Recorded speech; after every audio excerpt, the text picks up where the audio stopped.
The wind in the Arizona territory did not whisper. It scoured. It was a restless thing, born of heat and emptiness, and it carried the fine red dust of the mesas into every crease of a person's life. In the year of our Lord, 1873. That dust felt less like soil and more like the ashes of a forgotten world. It settled on the cracked lips of the San Juan River, on the bleached bones of cattle that had surrendered to the drought, and on the quiet desperation in Abigail Evans' heart.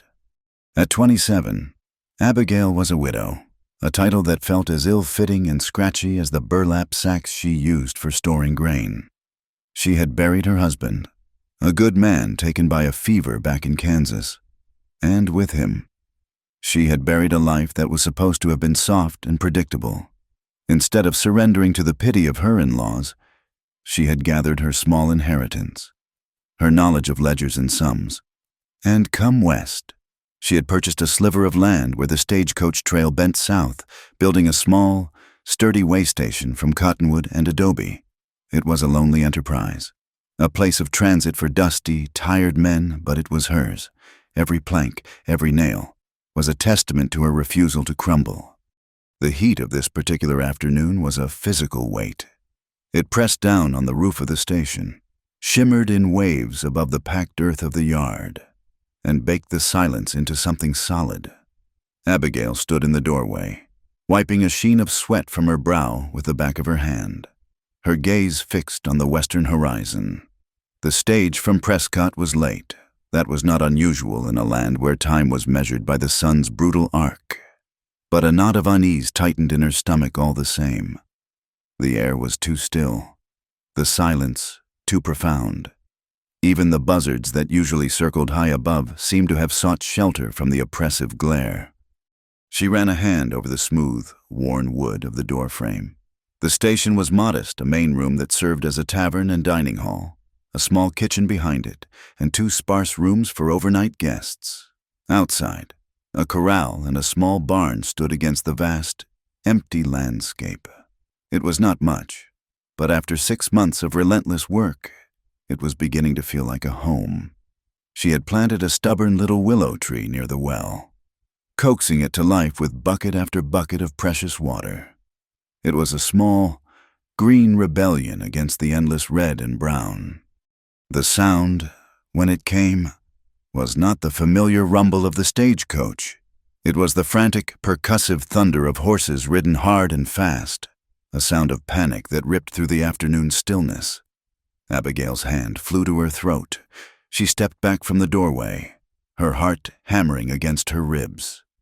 Through the window, she saw them, a half-dozen riders cresting the low rise, their faces obscured by bandanas, their mounts lathered and wild-eyed.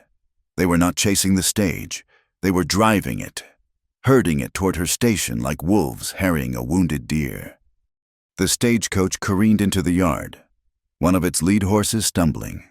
The driver, a stout man named Jedediah, whom Abigail knew from his weekly stops, fought with the reins. A rifle cracked, the sound sharp and ugly. Jedediah jerked, his body going slack for a moment before he tumbled from his seat, landing in a heap in the dust. The coach, driverless, smashed into the side of the corral fence with a splintering crash. Abigail choked back a scream. Terror, cold and sharp, pierced the haze of heat. These were railroad raiders, men who haunted the territory's supply lines, vultures who fed on the progress others were trying to build. She had heard stories, but they had been distant tales, campfire warnings that had nothing to do with her quiet, orderly life. Now, the stories had ridden into her yard. She scrambled back, her mind racing. There was nowhere to run. The open land offered no cover, no sanctuary. The raiders dismounted, laughing and shouting, their spurs jingling a terrible music. One of them kicked open the coach door and dragged out a strongbox. Another put his boot on Jedediah's still form and callously rolled him over. "Nothing on him," the man called out. The leader, a tall man with a cruel set of shoulders, turned his attention to the station, his eyes cold and dark above his bandana. met hers through the window. A slow, predatory smile spread across his hidden mouth. "Well now," he drawled, his voice carrying easily in the silence. "Looks like we got ourselves a welcome party." Abigail's blood ran cold. She backed away from the window, her hands searching for a weapon, for anything. Her fingers brushed against the heavy iron skillet on the cold stove. She gripped its handle, the weight a pathetic comfort. They were coming for the station. For her. The door burst inward, kicked off its leather hinges. The tall man filled the space, a pistol in his hand. "Evening, ma'am," he said, his eyes roaming the room, taking in every detail. "Sorry about the noise, just collecting a toll." Two more men pushed in behind him. They smelled of sweat, whiskey, and violence. One of them grabbed a bottle from the shelf and smashed the neck off, taking a long, gurgling drink. The other began pulling open drawers, sweeping their contents onto the floor.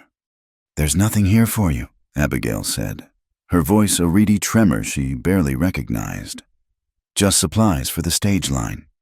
The leader chuckled, a low, humorless sound. "We ain't interested in flour and beans." "Ma'am, unless it's all you got." He took a step closer, and she tightened her grip on the skillet. His eyes flickered to it, and his smile widened. "Feisty thing, ain't you?" He gestured with his pistol. "The company pays you. You got a safe A lockbox." "I have nothing," she insisted, backing toward the kitchen. The man's patience snapped. The smile vanished. "That's the wrong answer." He lunged, not at her, but at an oil lamp sitting on the main table. With a sweep of his arm, he sent it crashing to the floor. The glass shattered, and the oil spread across the wooden planks. One of his men casually tossed a lit match into the puddle. Flames erupted with a hungry whoosh, climbing the table leg, licking at the dry curtains.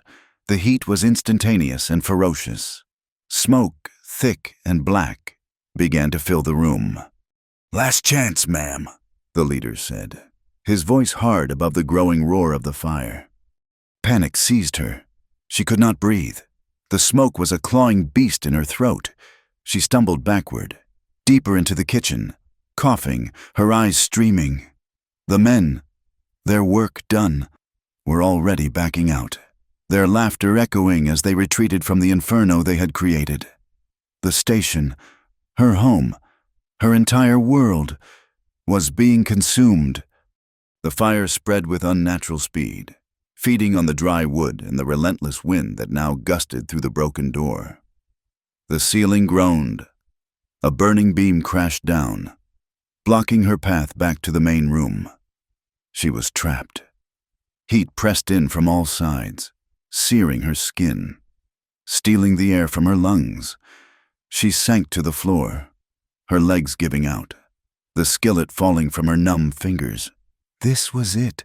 This was the end of her short, stubborn rebellion. The red dust would claim her after all. Through the swirling smoke and the haze of her own fading consciousness, a shape appeared in the kitchen's back doorway, a doorway she had thought led only to a small, enclosed yard. A man stood silhouetted against the fire, tall and lean, moving with a fluid grace that seemed impossible amidst the chaos. He was not one of the raiders. His face was stark, framed by long, black hair. His eyes, dark and piercing, found hers through the smoke. He was Navajo. He moved toward her without a sound. He wore buckskin leggings and a simple cotton shirt, but he carried himself with an authority that dwarfed the brutish posturing of the raiders. He reached her in 2 long strides, scooping her up as if she weighed nothing at all. One arm hooked securely beneath her knees, the other around her back, pulling her against a chest that was as hard and unyielding as the surrounding mesas. She tried to speak, to ask, but a fit of coughing shook her body. He did not say a word. He simply turned and carried her out through the back, away from the roaring heart of the fire. The cool evening air was a shock, a blessing that filled her burning lungs. He did not stop in the small yard but moved toward the riverbank, where the scrub and rock offered some cover. He laid her down gently on a patch of sandy earth, his movements economical and precise. For a moment, he knelt beside her, his gaze sweeping over her, checking for serious injury. His hand hovered near her face, the calloused fingers stark against the paleness of her skin. And then, it was gone. He looked back toward the burning station where the raiders were now mounting their horses, their laughter carrying on the wind. His expression was unreadable, a mask of carved stone. Then, as quickly and silently as he had appeared, he rose and melted back into the deepening shadows of the river wash. He was simply gone. Abigail lay there, gasping for air, her mind a maelstrom of terror and confusion. She watched the flames devour her life, the fire painting the twilight sky in terrible shades of orange and red. The willow tree, her small patch of green hope, was silhouetted against the blaze before it too caught fire, its slender branches curling into black, skeletal fingers. She had lost everything, and she had been saved by a ghost. By the time Sheriff Marcus Tyler arrived with a posse of 3 grim-faced townsmen, the station was a heap of glowing embers. The sun had set, and the desert night had descended, bringing a chill that had nothing to do with the temperature. The sheriff, a man whose gut strained the buttons of his shirt, surveyed the scene with a practiced, weary eye. He found Abigail huddled by the river, wrapped in a blanket one of the men had given her, her face smudged with soot, her eyes wide with shock. "Mrs. Evans," he began, his voice a low rumble. He removed his hat, a gesture that was more habit than respect. "Can you tell me what happened here?" She told him, her voice hoarse, the words tumbling out in a disjointed narrative of dust and fire and violence. She told him about the raiders, the murder of Jedediah, the strongbox, the lamp. When she got to the part about her rescue, she hesitated. Someone pulled me from the fire," she said, looking not at the sheriff, but at the dark, silent mesas that loomed against the starry sky. Sheriff Tyler's eyes narrowed. One of the raiders have a change of heart." "No, it was not one of them. It was," she trailed off, knowing how it would sound, "an Indian." A silence fell over the small group. The men exchanged glances. In the Arizona Territory of 1873, the wounds from the recent wars and the forced relocation of the Navajo to Bosque Redondo were still fresh and festering. Trust was a currency scarcer than water. "An Indian," the sheriff repeated slowly, his tone flat. He put his hat back on his head. "You're telling me a Navajo just happened to be wandering by, saw your trouble, and decided to play the hero?" "I am telling you what happened," Abigail said, a spark of her old fire returning. "He saved my life." The sheriff grunted, a sound of profound skepticism. He walked over to the back of the burned-out station, kicking at the charred debris with the toe of his boot. "Funny thing, Mrs. Evans, there's no tracks back here but yours, and a horse, shod. Looks like it was tied up in the wash for a good long while. Not the kind of pony a Navajo rides." His meaning was clear, a poison that seeped into the cold night air. The horse was hers, the one she kept for emergencies. It had been in the barn, or had it in the chaos? She could not be certain. "What are you suggesting, Sheriff?" she asked, her voice dangerously quiet. He turned to face her, his expression hard in the moonlight. "I am suggesting that it's a mighty strange coincidence. A robbery, a fire, a dead driver, and a lone woman who survives without a scratch, telling a story about some phantom Indian rescuer. Some might say it sounds like you had help, an arrangement that went sour. Maybe." The accusation struck her with the force of a physical blow. To be suspected of being in league with the men who had destroyed her home and murdered a good man was a cruelty she could not have imagined. "That is a lie," she whispered, her body trembling with a mixture of rage and despair. "Maybe it is," the sheriff said, unmoved. "But I cannot leave you out here, and I have got some questions that need answering. For your own safety, you will come back to town with me. We will get this sorted out in the morning." He did not put her in irons, but his command was absolute. She was a prisoner, escorted away from the smoking ruins of her life, the whispers and suspicious stares of the posse following her like vultures. As they rode away, Abigail cast one last look back at the dark, imposing silhouette of Mesa Ridge. She felt a gaze upon her, a watchful presence that was as real and solid as the rock itself. She could not see him, but she knew he was there. The ghost who had saved her was watching, and for the first time since leaving Kansas, she understood that in this land of wind and ashes, the only thing more dangerous than being an enemy was being alone. Sheriff Tyler's jail was a small, suffocating box that smelled of stale sweat and cheap whiskey. They did not lock Abigail in a cell, but held her in the front office, a gesture of hollow propriety that fooled no one. She was a suspect. After a night spent on a hard wooden bench and a morning of circular, accusing questions, the sheriff let her go with a warning. He said, "Stay out of trouble." His eyes said, "I'm watching you." There was no town to return to. Redemption was a cluster of false front buildings that had sprouted from the dust, populated by people who had come west to lose their pasts and guard their futures with a fierce, narrow suspicion. News of the fire, and of Abigail's phantom Indian, had spread faster than the flames themselves. When she went to the mercantile for nails and a new skillet, the proprietor, Mr. Henderson, served her in stony silence, counting her coins as if they might be tainted. Women on the boardwalk pulled their children closer as she passed, their whispers like the rustle of dry leaves. She was marked. A woman alone was a puzzle. A woman alone who spoke of Indians was a threat. So she returned to the ashes of her life. She had a little money left, but not enough to hire builders. So she built with an axe and a saw she bought from the blacksmith, who also refused to meet her eye. She began to salvage what she could. She pulled charred timbers from the wreckage, their surfaces blackened and brittle. She scraped them clean, the soot working its way deep into the lines of her hands until they were permanently gray.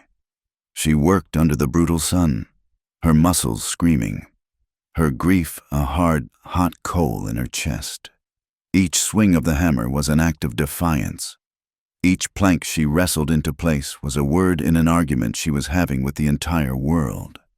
Slowly, painfully, a new structure began to rise from the footprint of the old one. It was smaller, uglier, a patchwork of scorched and clean wood. It was not a home, it was a fort, a declaration that she would not be erased by fire or by whispers.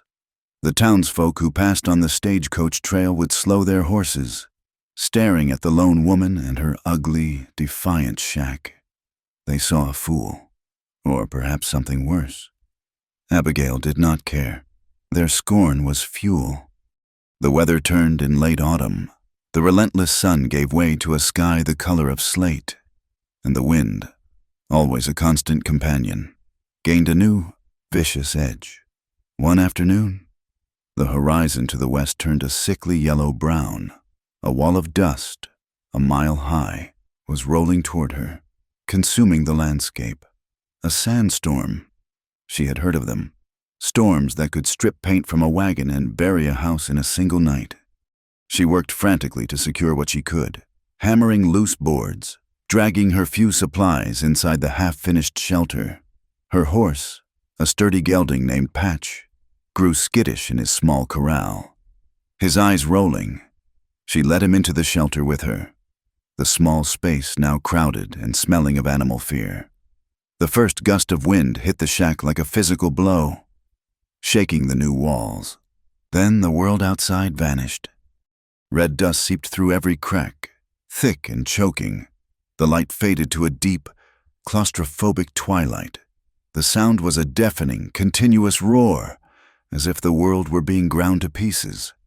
Abigail huddled in a corner, a wet cloth pressed over her mouth and nose, her arm around the nervous horse's neck. Hours passed in the roaring darkness. The shelter groaned and shuddered, but the scorched timbers, seasoned by fire, held firm. Loneliness, a familiar ache, settled over her, heavier than ever before. In this screaming void, she was the only person left alive. She must have drifted into a state of weary, near sleep, because the sudden silence was what startled her awake. The roaring had subsided to a low moan. The air was still thick with dust, but a sliver of pale moonlight found its way through a gap in the roof. And in that pale light, a man was standing in the open doorway. Her heart leaped into her throat. It was him, the Navajo warrior. He had not come through the door. He was simply there, as if the storm itself had birthed him. He stood perfectly still, his presence filling the small space. Yet he made no threatening move. In one hand, he held the lead rope to her other horse, the one she had thought lost in the fire, the one Sheriff Tyler had used to build his theory of conspiracy. The horse looked calm, as if this man of silence and shadows was its natural master. He did not speak. He led the horse forward and tied its rope to a post next to Patch. Then he turned his attention to her. His eyes, dark and unreadable in the gloom, held hers. He moved with that same silent, fluid grace she remembered. From a pouch at his belt, he withdrew a small leather bag, its surface worn smooth with time. He held it out to her. Her hand trembled as she took it. The leather was soft. She fumbled with the drawstring and tipped the contents into her palm. It was a piece of turquoise, flat and polished, the color of a summer sky. Carved into its surface was a delicate, intricate image, a circle with the lines radiating from it, lines that looked like roots, or perhaps water, flowing from a deep well. It was beautiful, and it felt ancient, humming with a quiet power. She looked up at him, her mind full of questions that had no words. Why had he saved her? Where had he been? What was this? She pointed to the carving. "A well?" she mouthed, her voice a dry rasp. He watched her, his expression unchanging. He nodded once, a slow, deliberate motion. Then he touched his own chest, and then pointed toward the floorboards of her shack, toward the very earth beneath her feet. He needed something. The storm was not over. The wind was picking up again outside. His shirt was thin, his arms bare. He was seeking shelter. It was a trade. The horse and the stone for a roof against the storm. She hesitated for only a second. This man had pulled her from a fire. The town had cast her out, judged her without a trial. What loyalty did she owe their prejudices? She gave a slight nod of her own and gestured toward the far corner, a space partially shielded from the wind. "Stay," she offered, the single word feeling immense. He accepted with another inclination of his head and settled into the corner, drawing his knees to his chest. He was not at ease, but still, like a predator at rest, every muscle ready. The storm rose again, and for the rest of the night, they shared the cramped, dusty silence. Two strangers from different worlds, bound by a fire and a tempest. By dawn, the wind had died. A thick blanket of red dust covered everything, softening the harsh lines of the land into a smooth, alien landscape. When Abigail awoke from a fitful sleep, he was gone. There was no sign of his departure, except that the doorway stood open to the new, clean air. For a moment, she wondered if she had dreamed him, but the returned horse stood placidly next to Patch, and the turquoise stone was still clutched in her hand, its surface cool against her skin. 2 days later, she needed to buy grain. Her ride into redemption was different this time. The whispers were gone, replaced by hard, open stares. "Mr. Henderson at the mercantile refused to serve her outright. He said, 'I run a decent place. Mrs. Evans, I will not have my customers made uncomfortable.'" She did not need to ask why. Someone must have seen the warrior leaving her land at dawn. Or perhaps they had seen the second horse and drawn their own conclusions. The accusation was no longer veiled. She was the woman who harbored an Indian, an outcast, a pariah. She left the mercantile, her face burning, and walked toward the edge of town, her errand a failure. She sat on a bench near the church, the turquoise stone a secret weight in her pocket. Her isolation was now complete. She had her shack, her horses, and a mysterious stone carved with a well. Nothing else. That evening, as twilight bled purple and orange across the dusty sky, he appeared again. He walked out of the scrub near the riverbed, not like a ghost this time, but like a man who had decided to be seen. He carried a brace of rabbits, which he laid at her door. She took the offering, her pride warring with her hunger. She had nothing to give him in return, but he had not come for food. He pointed again at the ground beneath her station. "Willow Spring," he said, his voice low and gravelly, the English words carefully formed, as if they were foreign objects in his mouth. "Willow Spring," she repeated, testing the name. He nodded. He made a gesture with his hands, like water bubbling up from the earth.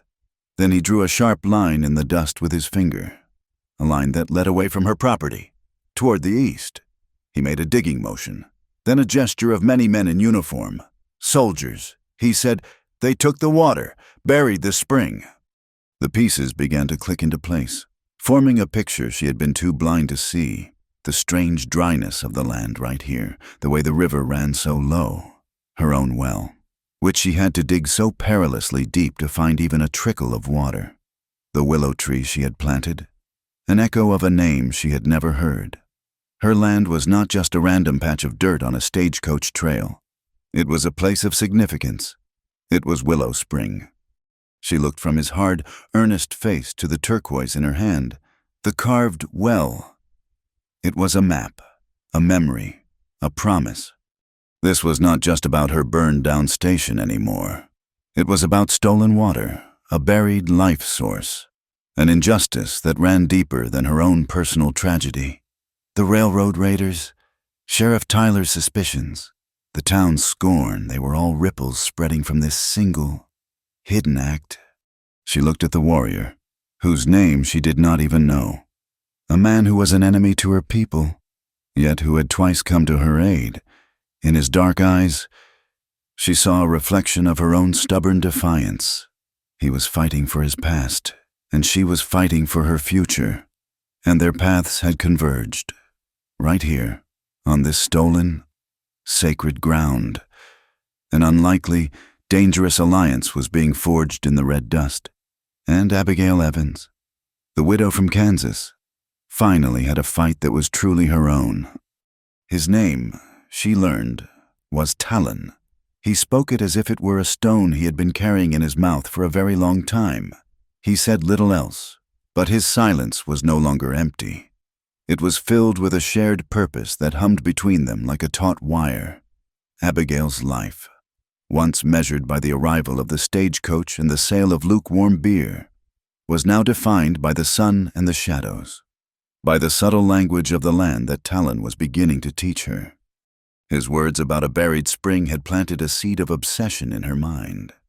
She began to walk her small parcel of land with a new intensity, her eyes not on the horizon but on the ground at her feet.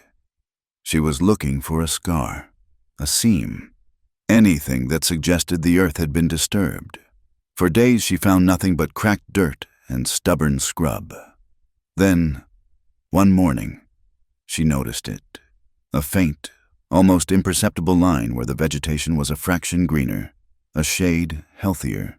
It was not a wide path, just a narrow, straight ribbon of defiance in the thirsty landscape.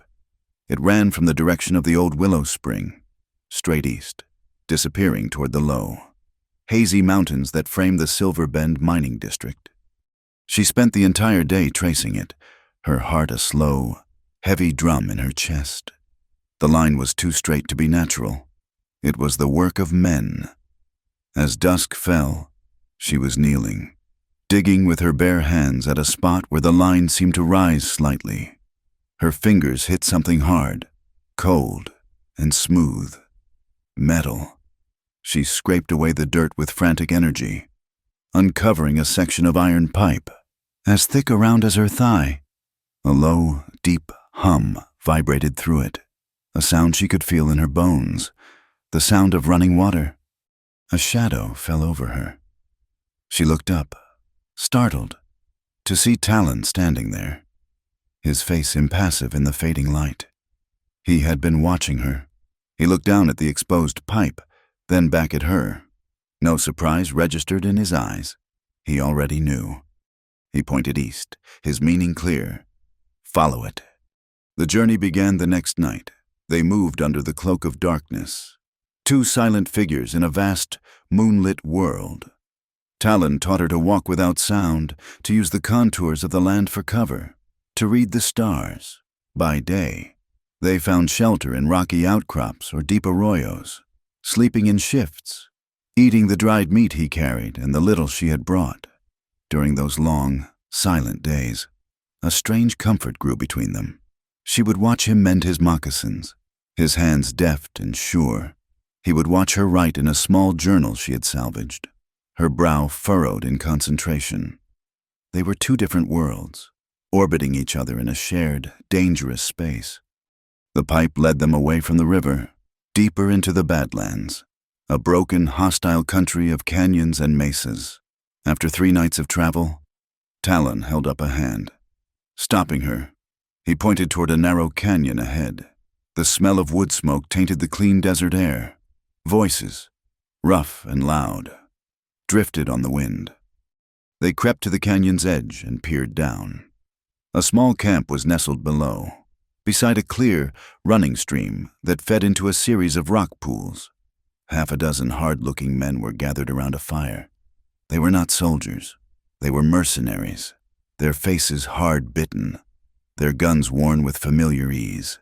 The iron pipe terminated near their camp, siphoning water from the stream into its hidden, greedy mouth. These men were the guardians of the stolen water. As they watched, a small group of Navajo appeared at the far end of the canyon. An old man, 2 women, and a teenage boy. They were leading a dozen ponies, their movements weary. It was a family, seeking water, a sight that should have been common in this land. The leader of the mercenaries, a burly man with a thick, dark beard, rose and shouted at them in a mix of broken Spanish and English, waving his pistol.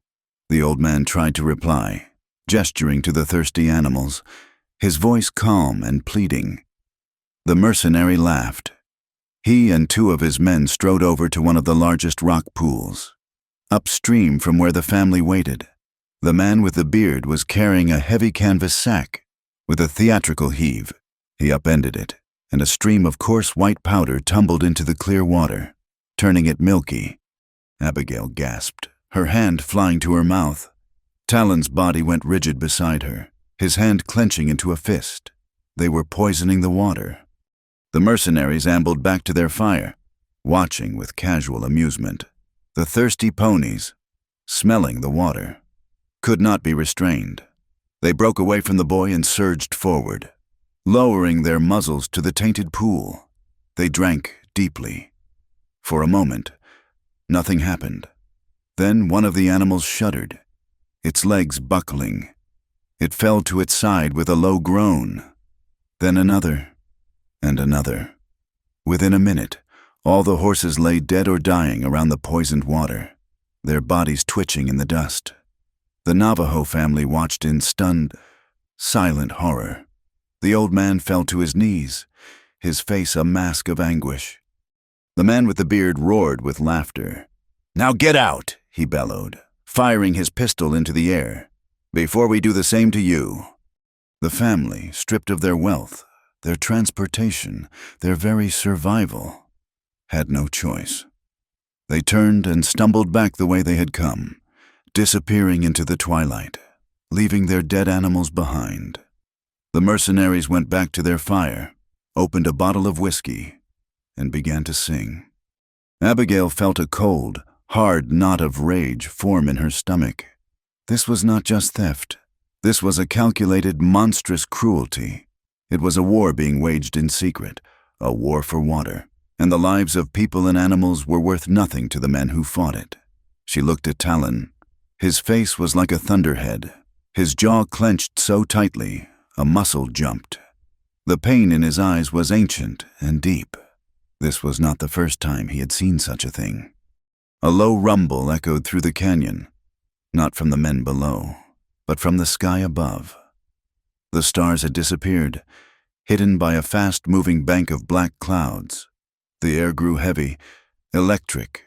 A storm was coming, one of the violent, sudden tempests that could turn the dry arroyos into raging rivers. "We have to go," Talon whispered, his first word in hours. He pulled her back from the edge, and they began to retreat, just as the first fat drops of rain began to fall. The rain came down in a solid, blinding sheet. Lightning split the sky, illuminating the stark landscape in terrifying, jagged flashes. They were exposed, vulnerable. Talon grabbed her hand, his grip firm, and pulled her along, his knowledge of the terrain their only guide. He led her to a shallow overhang, a hollowed-out space beneath a massive slab of sandstone. It was not a cave, but it offered some protection from the vertical assault of the rain. They pressed back against the rock wall, shoulder to shoulder. The noise of the storm, a physical force around them. Rainwater cascaded off the rock above them, forming a curtain that sealed them in. Abigail was shivering, soaked through, her thin dress clinging to her skin. In the scramble to find shelter, she had slipped on a slick rock, her arm scraping against a sharp edge. A thin line of blood, diluted by the rain, trickled down her forearm. She did not even notice it until Talon did. In the next flash of lightning, his eyes fixed on the cut, he reached out and gently took her arm, turning it toward the faint light. His touch was unexpectedly soft, a stark contrast to the violence they had just witnessed. He released her and pulled a small pouch from his belt. He emptied a pinch of dried leaves into his palm, crushed them with his thumb, and then, without a word of warning, brought her wounded arm to his mouth. He licked the cut clean, his tongue warm and rough against her skin. A jolt, sharp and stunning as the lightning outside, shot through Abigail's entire body. It was an act of such raw, startling intimacy that it stole the air from her lungs.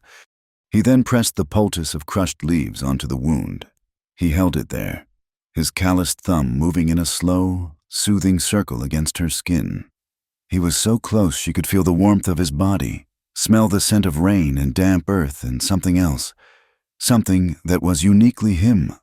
In the small, storm-filled space, the world had shrunk to this single point of contact. His head was bent in concentration, his long, dark hair brushing against her cheek. She could see the tension in his jaw, the faint tremor in his hand as he held hers. The warrior, the silent ghost of the mesas, was not made of stone after all. The storm raged. The world outside was chaos and fury. But in their small shelter, there was only a fragile, charged stillness. Her heart was hammering, a frantic counterpoint to the steady rhythm of the rain. This was uncharted territory, more dangerous than any badlands, more treacherous than any poisoned spring. It was a closeness that defied every rule she had ever known, a connection to a man who should have been her enemy. Her voice was a whisper, almost lost in the sound of the storm. "Is this wrong?" Talon did not look up immediately. He finished his work, tearing a strip of cloth from the bottom of his own shirt and carefully wrapping it around her arm, his movements deliberate and tender. Then he raised his head, and his dark eyes met hers. In their depths, she saw the storm, but she also saw a flicker of something else, something vulnerable and deeply human. He lifted his free hand, the one that was not holding hers, and brought it to her chest, his fingers resting lightly just above her heart. She could feel the warmth of his palm through the damp cotton of her dress, a steady, grounding pressure. "Only if you ever stop," he whispered, his voice a low gravel that vibrated through her very soul. The words settled between them, profound and absolute. It was not a question of right or wrong, of laws or prejudices. It was a question of will, of commitment, to stop feeling, to stop fighting, to stop this desperate, dangerous, beautiful thing that was growing between them that would be the only wrong. A tear she did not know she was holding escaped and traced a path through the dust on her cheek. She did not pull away. She leaned into his touch, a silent surrender and a solemn vow all at once. "I will help you," she said, her voice clear and steady now. "We will get the water back. We will get Willow Spring back." He searched her face, and what he saw there must have satisfied him. He gave a slow, single nod. "And I," he said, his hand still resting over her heart, "will teach you how to live here." The storm began to pass. The rain lessened. The thunder rolled off into the distance. But in the small shelter under the rock, something new had been born. A pact sealed not with a handshake, but with a touch, a whisper, and the shared pulse of two defiant hearts. They returned to the scorched patch of land by the San Juan not as two separate souls, but as a single, share-satired purpose. The knowledge of the stolen water was a fire in Abigail's belly, a cold resolve in Talon's eyes. To reclaim Willow Spring itself, guarded by mercenaries, was impossible for two people alone. The pipe was a metal serpent, its head in the canyon, its tail at the Silver Bend mine, and its body buried deep. They could not kill the snake, not yet, but they could dig their own well. Talon disappeared for 2 days. When he returned, he was not alone. With him was the old man from the canyon whose ponies had been destroyed. His name was Greyhorn, and his family. A few others followed, their faces etched with the same quiet desperation. They were the forgotten ones, the families who had escaped the soldiers or drifted back from the reservation, living in the hidden places of the land. They had nothing left to lose. Abigail, in turn, sought out the other outcasts, not in the town of Redemption, but in the outlying homesteads, where families clung to failing plots of land, their hopes drying up with the soil. She found the Callaways, a family with 5 children and a father whose lungs were slowly turning to dust. She found a prospector whose claim had run dry, and a freedman who had come west seeking a dream and found only more hardship. They were people invisible to Sheriff Tyler and the town's merchants. At first, they were suspicious of her, and even more of the Navajo who stood silently at her side. But Abigail spoke a language they understood thirst. She spoke of a new spring, of water for all, of a chance to build something that belonged to them, not to a mining company or a corrupt lawman. They began to dig, in the shadow of the burned-out station. With shovels and picks in bare hands, the small, unlikely community toiled. The work was brutal, back-breaking. The sun was a hammer, the earth as hard as iron, but something took root there in the dust. The white settlers and the Navajo worked side by side, a silent understanding growing between them. The Callaway children, at first timid, began to learn words in the Navajo tongue from Greyhorn's granddaughter. The prospector shared his meager coffee with Talon. It was a fragile truce, born of shared sweat and a common enemy. When they finally broke through the clay and hit the deep, cool aquifer, a cheer went up, a sound of pure, unbridled joy that echoed across the dry land. The water that filled the bottom of the shaft was clear and sweet. They named it the Spring of Two Names, a place for the dying and for the settlers, a testament to their shared struggle.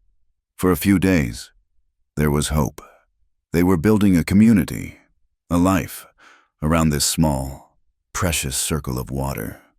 The hope was a flicker of light in a vast darkness, and it drew the attention of predators. Sheriff Tyler could not ignore this act of defiance on his doorstep. This new independent source of water was a threat to the men who paid him, the men who controlled the flow from the pipe. An example had to be made. The attack came in the dead of night, without warning. They were not Tyler's official deputies, but a gang of rough men, their faces hidden by shadows, their movements fueled by whiskey and hate. They descended on the small camp with clubs and torches. It was not a battle. It was a massacre of the unarmed and unprepared.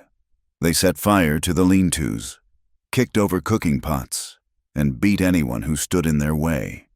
Abigail was woken by the screams. She stumbled out of her shack, a rifle in her hands. But the scene was pure chaos.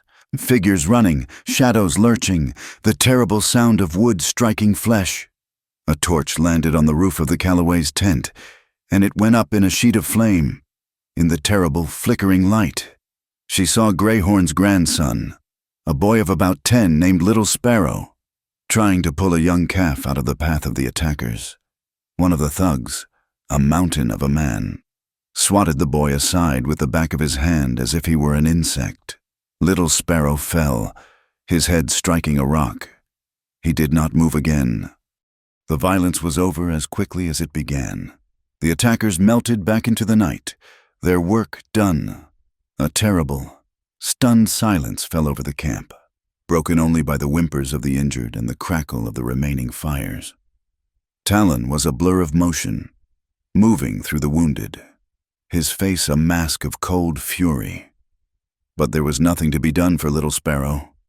His mother knelt beside him, not making a sound, her body rocking back and forth in a rhythm of absolute grief. The new spring, their symbol of life, was consecrated with the blood of a child. Sheriff Tyler arrived at dawn, feigning surprise and concern. He surveyed the wreckage, his gaze lingering on the small, still form of the Navajo boy. His eyes, when they met Abigail's, were cold and flat. "This is what happens when you stir up trouble, Mrs. Evans," he said, his voice low. "You bring decent folk and Indians together, and you get blood. This is on your hands." He arrested her. There was no resistance. The small community was broken, shattered by the night's horror. As Tyler's men bound her wrists, Abigail saw the fear in the settlers' eyes. The fragile alliance was already dissolving. They were scattering, retreating back to their isolated lives. The dream of the spring of 2 names dead and buried with the boy. They took her to the jail in Redemption. This time, there was no pretense of her being a guest. They threw her into a cell. "The charge," the sheriff announced to the gathering crowd in front of the jailhouse, "was treason, inciting a riot, consorting with hostile savages, causing the death of an innocent." The crowd, their faces a mixture of fear and anger, muttered their approval. She was the scapegoat, the focus of all their anxieties about this hard, unforgiving land. A voice from the back of the crowd yelled, "Get a rope!" Others took up the call. Locked in the darkness of the cell, Abigail felt a despair so profound it was like drowning. She thought of her husband, William. She remembered the suffocating grief of his loss, the feeling that her world had ended. She had survived that. She had come west and built a new life from scratch, and now she was going to lose this one, too.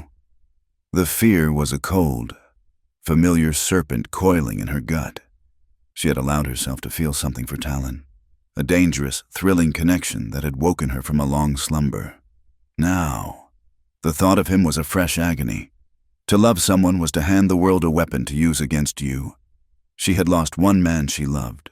She could not bear the thought of losing another, or of him losing her. It was better to be numb. It was safer to be alone. Talon watched from the hills above the town, a ghost in the gray light of morning. He saw them take her. He heard the anger of the crowd. Every instinct he had, honed by years of war and survival, screamed at him to stay hidden. To attack the town would be suicide. He was one man against many. His duty was to his people, to the scattered families who now had even less than before. But he could not leave her. The memory of her hand in his, of her voice in the storm, was a fire in his own chest. His honor as a warrior was a shield he had carried for years, a shield of solitude and emotional distance.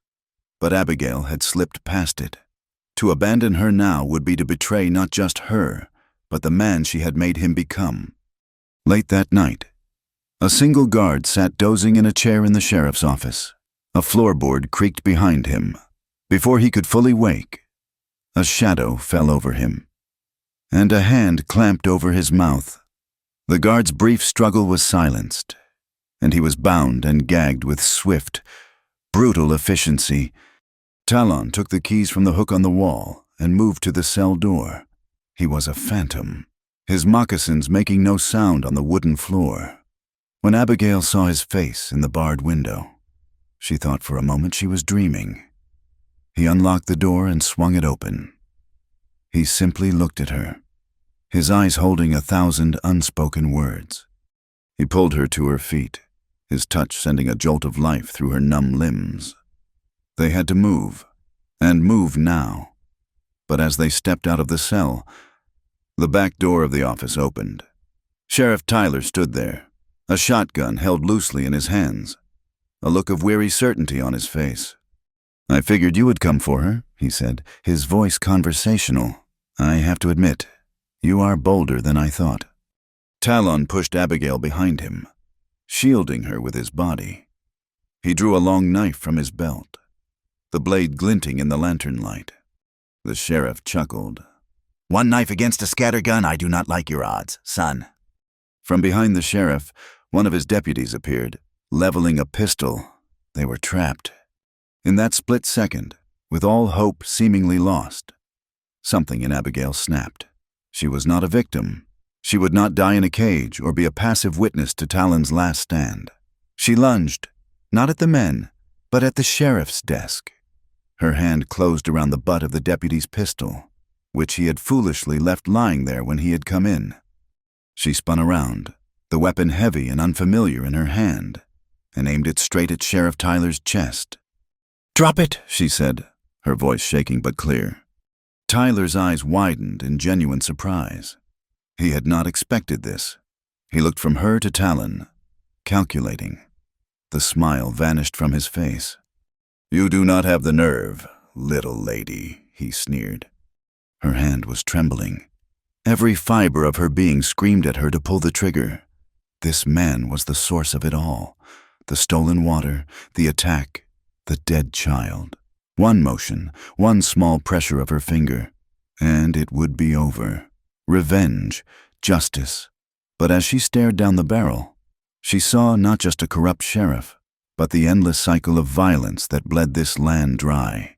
If she shot him, she would become him. She would be just another killer in a land full of them. Her arm wavered. "I am not you," she whispered, as much to herself as to him. Talon saw his chance. In the instant of Tyler's distraction, he moved. He threw his knife, not at the sheriff, but at the lantern hanging from the ceiling. The blade struck true, shattering the glass. The office was plunged into absolute darkness. Talon grabbed her hand. "Now!" he hissed. He pulled her through the front door and out into the deserted street. A shot rang out behind them, then another, the bullets whining past them into the night. They ran, their footsteps echoing in the sleeping town, leaving the shouting and confusion behind them. They did not stop until they reached the horses Talon had hidden in the rocks. And then they rode hard, not looking back, toward the dark, protective sanctuary of the mesas. They rode into the high country, a realm of stone and silence. The mesas rose around them like ancient, sleeping giants, their sheer rock faces streaked with centuries of rain. Here, the air was thin and sharp, and the world below, with its dusty towns and petty cruelties, seemed a distant, insignificant thing. They found a shallow cave carved by wind and water, a natural shelter overlooking a vast, empty expanse. It was a place where a man could see his enemies coming from a day away. That night, huddled by a small, smokeless fire that Talon built in a pit, he finally told her the story. He spoke not of the soldiers or the pipe, but of the time before. He told her about the black willow, a tree so old its branches had touched the ground and grown new roots, forming a living canopy. It was not just a tree, he explained, his voice a low murmur against the whisper of the wind. It was the heart of the spring. The water gave life to the willow, and the willow's spirit kept the water pure and strong. His people, the Dine, came to it for healing, for ceremonies. It was where the soul of the water lived. The soldiers did not understand, he said, his gaze fixed on the dancing flames. To them, the water was just water, something to be measured, controlled, and used. They cut down the black willow first. They chopped it into pieces and burned it. Then they filled the spring with rock and dirt, burying the heart, silencing the spirit. They left nothing but a scar on the land. He fell silent, but Abigail could feel the weight of his words, the deep, ancestral grief for a world desecrated. She finally understood. This was not just a fight for a resource. It was a fight to reclaim a soul. "We need proof," she said, the words coming out before she had fully formed the thought. "Your story is the truth, Talon, but to other people, it is just a story. We need something they cannot deny." His eyes met hers across the fire, a question in them. "Back at the station," she explained, her mind racing. "Under the ashes, something must have been left behind. A marker, a piece of equipment. Anything that proves the soldiers were there. That they did what you said they did." It was a reckless idea. To return to the one place they would surely be looking for them was madness. But it was a madness born of a new, unyielding resolve. Talon watched her for a long moment, the firelight playing on the stark planes of his face. He saw the iron in her spine, the conviction that had burned away the last of her fear. He gave a slow, deliberate nod. They traveled back under the cover of 2 moonless nights, moving like ghosts through a landscape that was now enemy territory. They approached the ruins of her station from the river, creeping through the dry wash.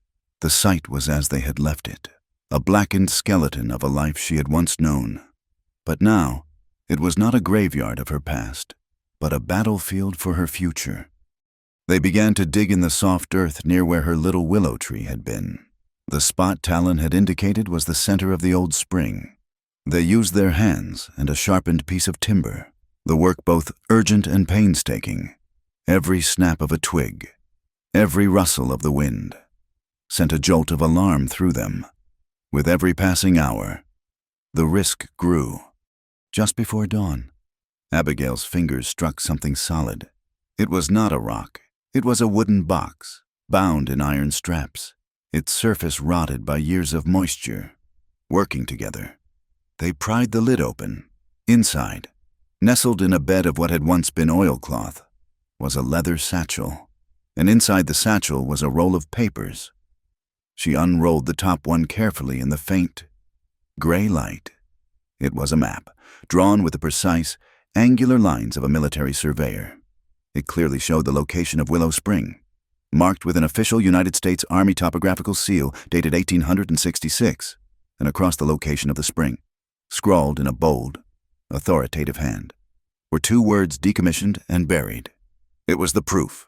It was the truth, written in the language her enemies would understand. Triumph, sharp and fierce, surged through her. They had it, but their victory was short-lived. The sound of a horse whinnying from the direction of the town sent them scrambling for cover. A patrol. They had stayed too long. They bundled their precious evidence and retreated back into the mesas, their hearts pounding. Once they were safe again in their high sanctuary, a new problem arose. A map was worthless if no one in authority saw it. She needed to get it to a territorial judge, or a federal marshal, someone outside of Sheriff Tyler's sphere of influence. But she was a wanted woman, a fugitive accused of treason. She could not simply walk into Prescott and expect a fair hearing. She needed an ally. There was only one person she could think of, one person in Redemption who had ever shown her a shred of kindness. Harriet Gable, the woman who ran the town's only boarding house. Miss Hattie, as everyone called her, was a plump, bustling widow in her 50s who had taken a motherly interest in Abigail when she had first arrived. She had clucked her tongue at the idea of a woman running a way station alone, but had admired her spirit. She had seemed a safe harbor in the town's sea of suspicion. "It is too dangerous," Talon warned when she told him her plan.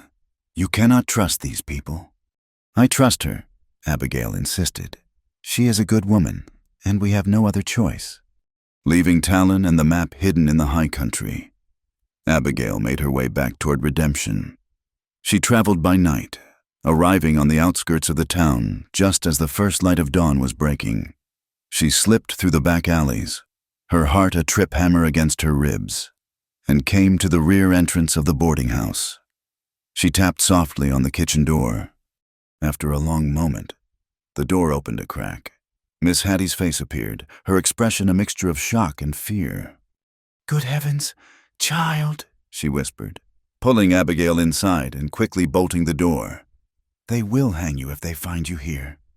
"I need your help, Hattie," Abigail pleaded, her voice low and urgent. She explained everything, the stolen water, the map, the corruption of Sheriff Tyler. She did not mention Talon, knowing that would be a step too far. She spoke only of justice, of exposing a crime that was hurting everyone in the territory. Miss Hattie listened, her brow furrowed with worry. She bustled about the kitchen, making coffee, her movements jerky and nervous. "Oh, this is terrible, just terrible," she kept muttering. "A dangerous business." "You should have just stayed away, child." "Please, Hattie," Abigail pressed. "I just need you to get a message to the federal marshal in Prescott. Tell him I have proof. He will listen to you." Miss Hattie wrung her hands.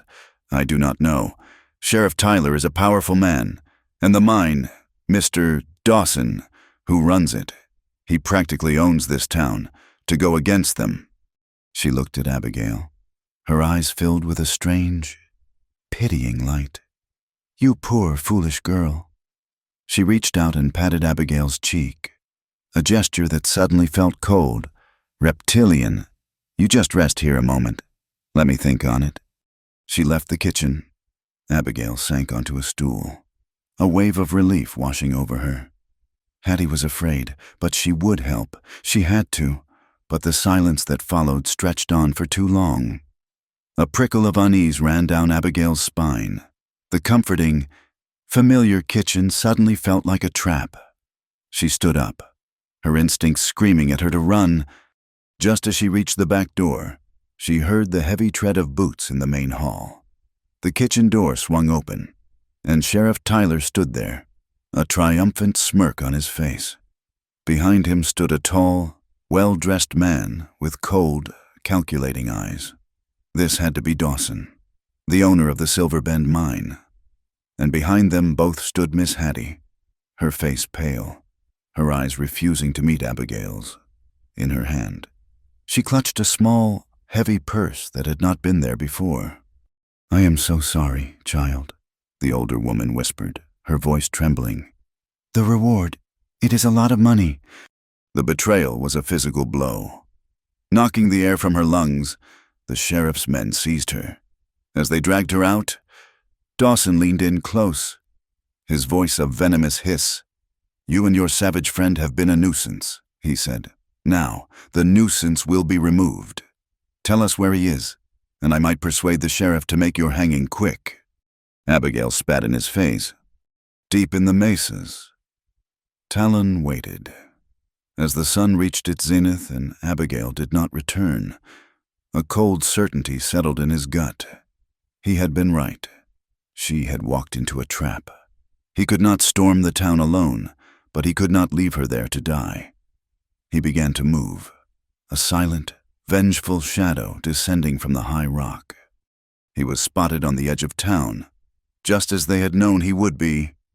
It was an ambush. A dozen of Dawson's hired guns were waiting for him. He fought with the fury of a cornered wolf, but the numbers were too great.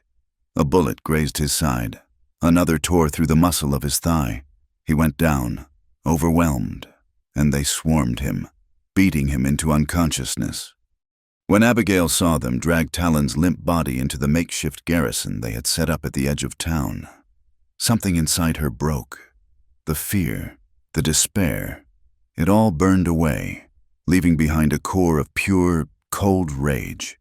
They had made a mistake. They thought that by capturing him, they had captured the threat. They did not realize that they had just unleashed a far more dangerous one. She was not a warrior. She was a woman who kept ledgers, a woman who knew how to measure and calculate, and as she sat in her cell, she began to formulate a plan, a desperate, impossible piece of arithmetic. She knew they had a company doctor who came through once a week to tend to the miners and the mercenaries. His name was Dr. Evans, a nervous, perpetually flustered man. She knew he carried a black bag filled with remedies, including morphine and laudanum. Her chance came the next evening.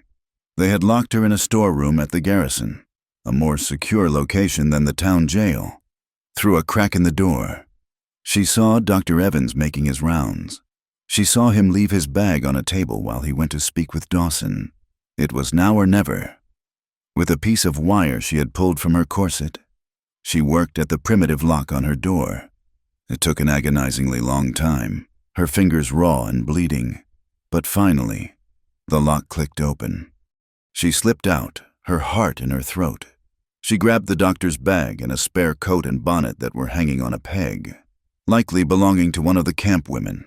She found what she was looking for, a vial of morphine and a bottle of laudanum.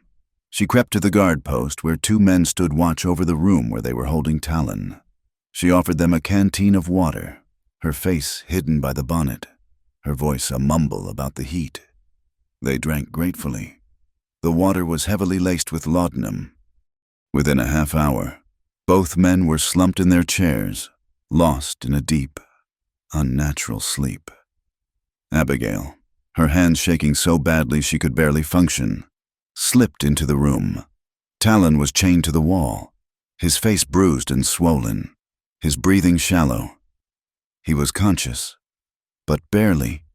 His eyes fluttered open as she approached, a flicker of disbelief in their dark depths. She used the morphine to ease his pain enough for him to move, injecting it into his arm with a hand that was surprisingly steady. She worked on his chains with a heavy file she had found in the storeroom, the grating sound deafening in the silence. It was a race against time.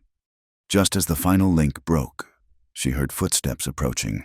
She threw the doctor's coat over Talon's shoulders, pulled the bonnet low over her own head, and half carried, half dragged him toward the back entrance. A mercenary rounded the corner. "What is going on here?" he demanded. "Taking him to the infirmary," Abigail said, her voice a high, reedy imitation of the nervous doctor. "Dawson's orders. Infection in the leg." The man grunted, eyeing them suspiciously.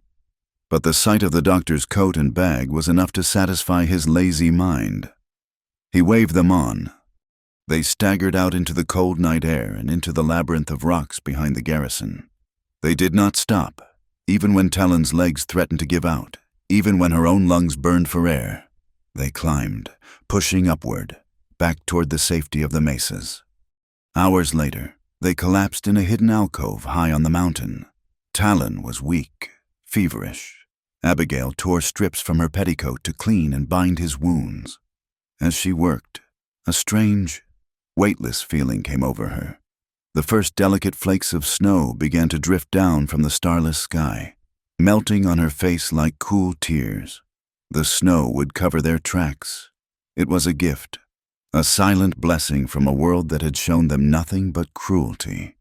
She looked at Talon, his head resting in her lap, his breathing finally evening out. She looked out at the vast, silent wilderness that was now their only home. Everything had been taken from them. They were hunted, wounded, with nothing but a stolen map and an impossible fight ahead. But they were together, and she had faced down her own demons, walked into the heart of the fire, and pulled him out. The snow fell faster now, a soft, white curtain enclosing them, erasing the world below. A profound peace settled over her. "I'm not afraid anymore," she whispered, the words lost in the silent, falling snow. The high mesas became their world, a sanctuary of wind and stone floating above the troubles below. Winter settled in, deep and silent, draping the landscape in a thick blanket of white. Talon's wounds healed slowly, a process Abigail oversaw with a tenderness that was both new and terrifying to her. In the quiet intimacy of their cave, the strict boundaries that had once defined their separate worlds began to dissolve. Talon, in turn, began to teach her his world. He taught her how to read the stories written in the snow, the delicate, hopping tracks of a snowshoe hare, the heavy, purposeful tread of a deer, the sinister drag of a mountain lion's tail. He showed her how a bent twig or a patch of melted snow could speak of the sun's path or the direction of the wind. He fashioned a bow from a juniper branch, its string made from twisted sinew, and taught her how to draw and hold, to breathe and release. It was a lesson in patience, in becoming a part of the stillness around her. She was a clumsy student at first, her arrows flying wide, but under his quiet guidance, she slowly learned the rhythm of it, the connection between eye, breath, and purpose. One afternoon, as they sat watching a herd of elk move across a distant, snow-covered valley, he spoke of freedom, not in the way a politician might speak of it, as a right to be granted or taken away, but as a state of being, as fundamental as the rock beneath them. "The land is not owned," he told her, his gaze far away. "It does not belong to the Dine or to the white man. We belong to it, for a short time. Freedom is knowing that. No one can put you in a cage if your spirit does not accept the bars." In return, Abigail began to teach him hers, with a piece of charcoal from their fire. She drew letters on the flat, smooth surface of a sandstone slab. A, B, C. To him, the shapes were strange, arbitrary symbols. He, who could read 1,000 signs in the natural world, struggled to decipher these 26 rigid marks. But he was a patient student. He traced the letters with his finger, his voice low as he repeated the sounds, his brow furrowed in concentration. She saw in his effort a mirror of her own, fumbling with the bowstring, trying to learn a language that was not her own. She had saved a single, smoke-stained journal and a pencil stub from the wreckage of her station. One evening, she gave them to him. "This is how my people remember," she explained. "We put our stories on paper so they are not lost to the wind." He took the book, turning it over and over in his hands, feeling the texture of the paper, the strange graphite point of the pencil. It was a bridge. He was learning to walk in her world, just as she was learning to survive in his, in those long, quiet winter weeks. A bond was forged between them that was deeper than passion, stronger than a shared cause. It was a true and profound understanding, a weaving together of two disparate souls. The winter was long and hard, and the snows piled deeper than any of the Navajo elders could remember. Then, as the first signs of spring began to whisper in the valleys, the weather turned. A warm wind, a chinook, blew in from the west, and the temperature rose with an unnatural speed. The great blanket of snow began to weep, then to bleed, then to shift. The mountains, which had been silent for so long, began to groan under the immense weight of the melting snowpack. The sound began as a low, deep rumble, a vibration that came up from the stone itself. It grew into a deafening roar that shook the very foundations of the mesa. From their cave, they watched in awe and terror as a vast section of the mountain opposite them gave way. A river of snow, rock, and uprooted trees plunged into the canyon below. An unstoppable force of nature's raw power. The avalanche carved a new, raw scar down the mountainside, its roar echoing for what seemed like an eternity before a profound silence fell once more. But the mountain was not finished speaking. The colossal amount of snow and debris had dammed the canyon, and the melting snow from 1,000 smaller slopes was pouring into it. The pressure built, until the makeshift dam could hold no more. With an explosive crack, it burst. A wall of churning, brown water, 30 feet high, thundered down the narrow canyon, carrying entire trees and boulders the size of cabins with it. It was a flash flood of biblical proportions, a liquid battering ram that scoured the canyon down to its bedrock. It was the same canyon where they had witnessed the mercenaries poisoning the spring. When the water finally subsided 2 days later, they made their way down from the high country to survey the devastation. The landscape was unrecognizable. The mercenaries' camp was gone, erased from existence. The stream had been violently rerouted, and the ground was a chaotic jumble of mud, shattered rock, and splintered wood. Here and there, they saw the grim remains of Dawson's men and their horses, tangled in the debris. And then Abigail saw it, snaking its way across the newly scoured canyon floor. Ripped from its secret grave was a long, mangled section of the iron pipe. It was broken and twisted, its dark, ugly length now exposed to the sun. A monument to a buried crime. Nature itself had unearthed their proof. The disaster had not gone unnoticed. News of it traveled fast, carried by the few prospectors and trappers who inhabited the wilder parts of the territory. The stories were of a flood that had wiped out a whole crew from the Silver Bend mine. The official story, put out by Dawson's foreman, was that it was a tragic accident, but secrets, once unearthed, have a way of spreading. The truth of what happened next came to them a week later. An old Navajo man, an acquaintance of Talon's, found their camp. He brought with him a survivor, one of Dawson's hired guns, a man with a broken arm and a spirit to match. In a feverish, rambling account, the man told a story of betrayal. With the pipe exposed and his private army all but wiped out, Dawson had panicked. He had ridden from the mine to Redemption to meet with Sheriff Tyler. According to the survivor, who had been there, Dawson had been furious.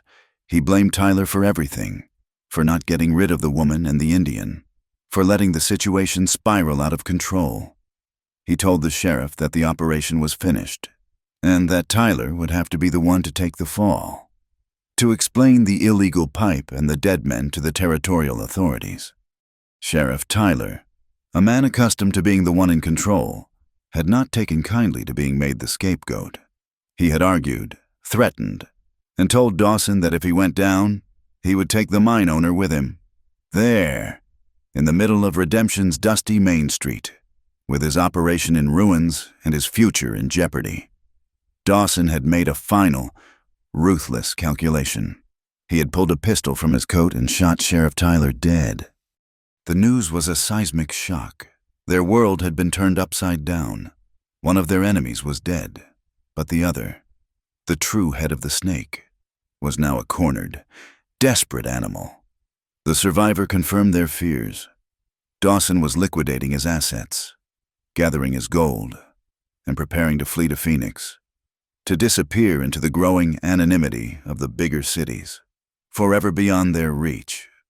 This was their chance, their one and only chance.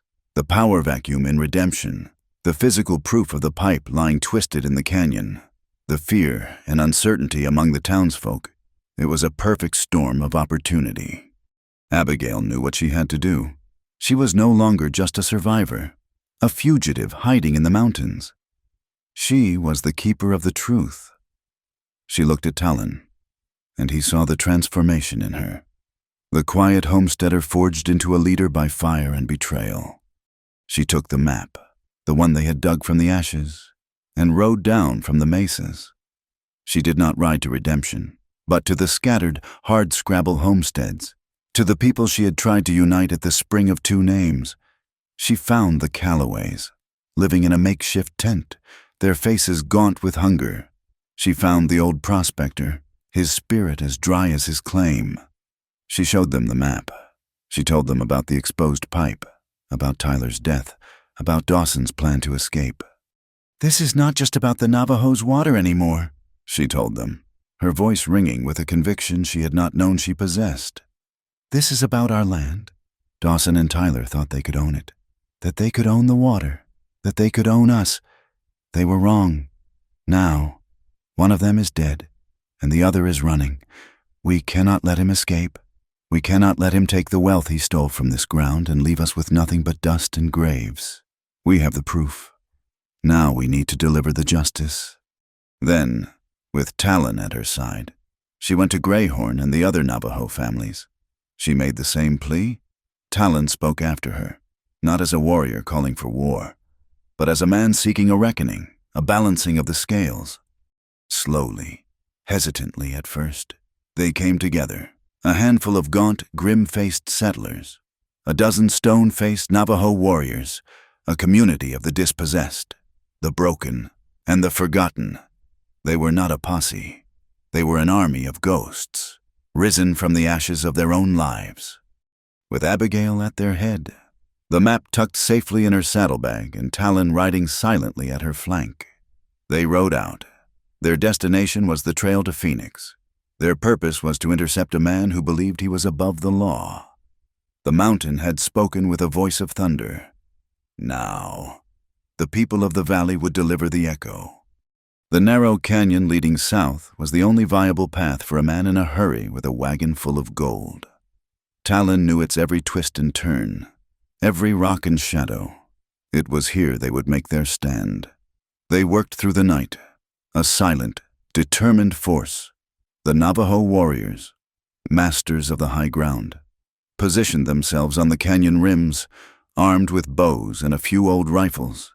The settlers, led by Mr. Calloway, used their farm tools and their knowledge of leverage to create a rock slide, poised to block the canyon's southern exit on Talon's signal.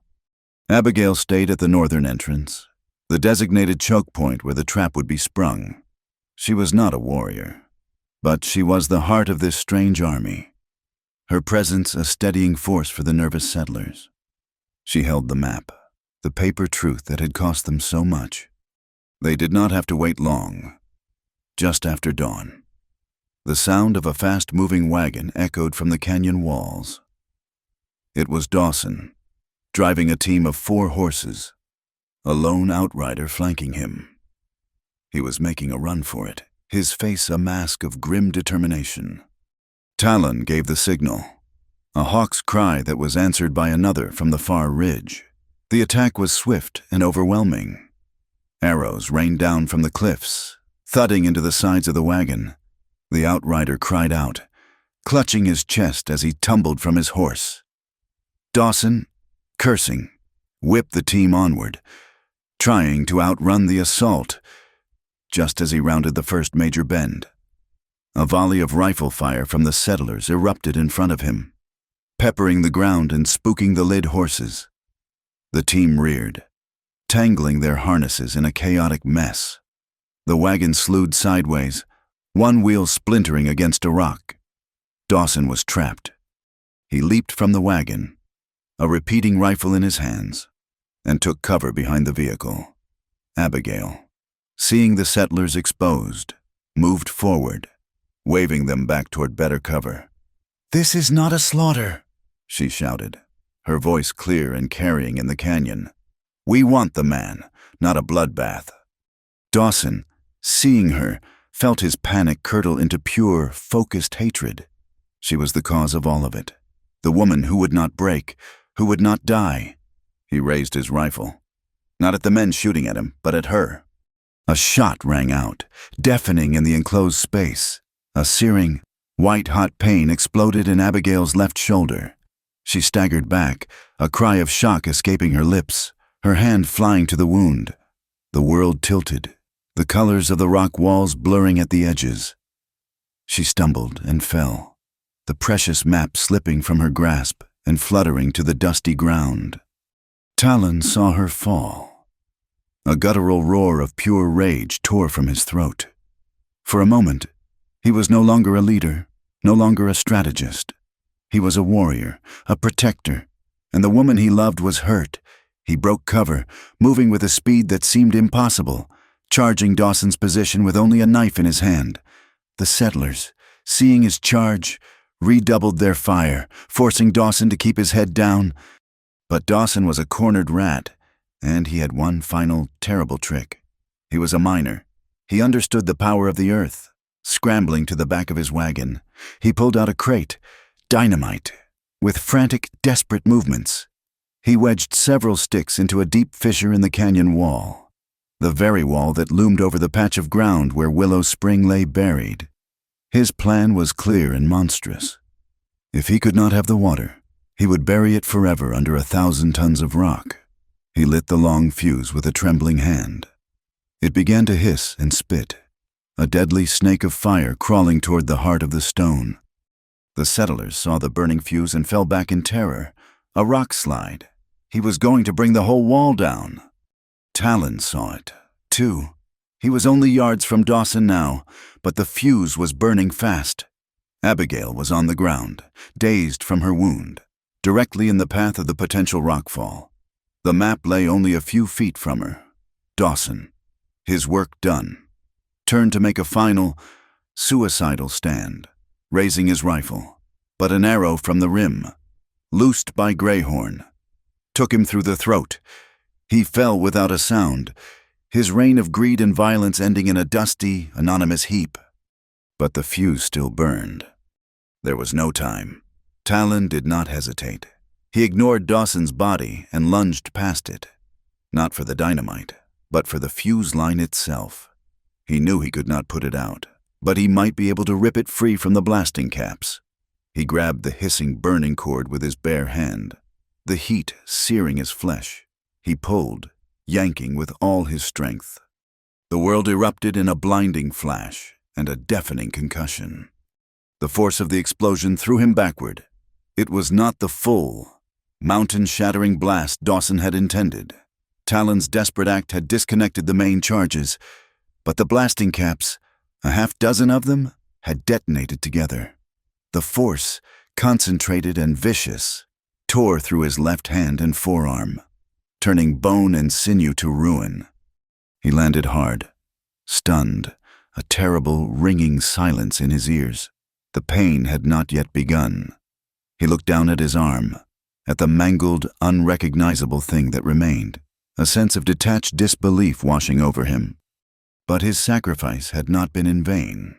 The small, violent explosion had done something Dawson had never intended.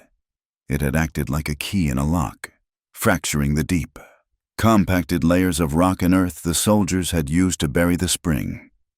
For a moment, nothing happened. Then, a deep, subterranean groan echoed through the canyon. The ground beneath Abigail trembled. A crack appeared in the earth. Then another. With a sound like a great primal exhalation, the water burst forth.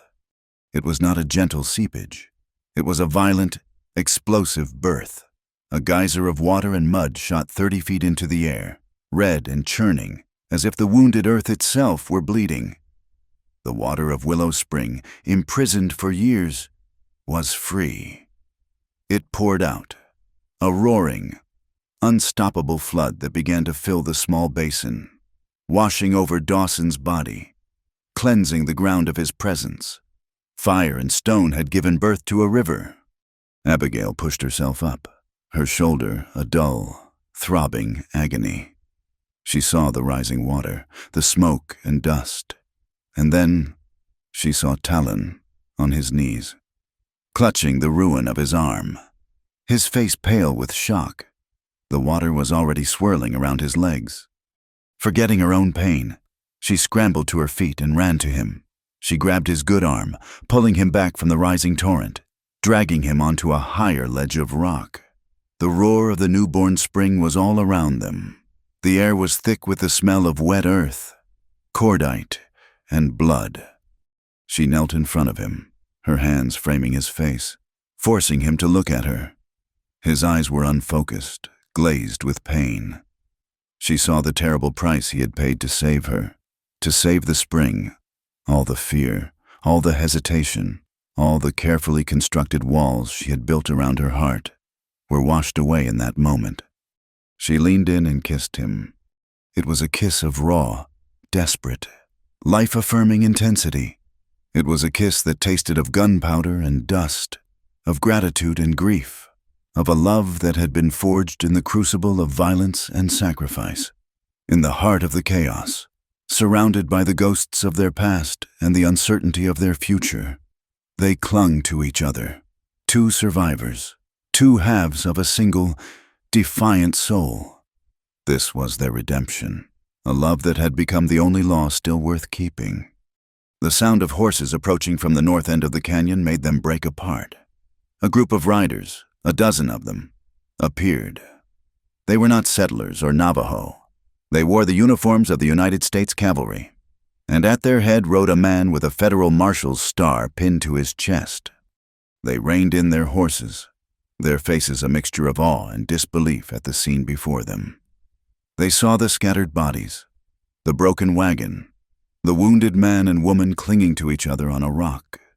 They saw the proof of a battle, the evidence of a great crime, and rising from the center of it all, a fountain of fresh, clear water, washing the blood from the stone, a spring of impossible, miraculous life, gushing forth under the Arizona sun. The marshal dismounted, his eyes falling on the official military map that lay in the red mud, its truth undeniable. He looked at Abigail, at the rifle still clutched in her good hand, at the fierce, protective way she stood before the wounded Navajo warrior. He had come expecting to arrest a fugitive. He had found a legend. The federal marshal, a man named Elias Vance, was a creature of paper and law in a land of rock and blood. He listened to Abigail's story, his face impassive, while the company doctor, a pale, sweating man summoned from the mine, worked on both her and Talon. Abigail's wound was clean, a simple, if painful, tear through flesh and muscle. Talon's was a catastrophe. The doctor took one look at the mangled ruin of his left forearm and shook his head. There was no saving it. The arm was amputated just below the elbow. A brutal, hurried procedure performed on a rock ledge with whiskey for anesthetic and a heated knife for a cauter. In the days that followed, Marshal Vance's investigation was a whirlwind of official activity. Abigail's testimony, corroborated by the military map and the undeniable physical evidence of the unearthed pipe, was an ironclad indictment. The settlers, emboldened by the presence of federal law, came forward with their own stories of intimidation and hardship under Dawson's rule.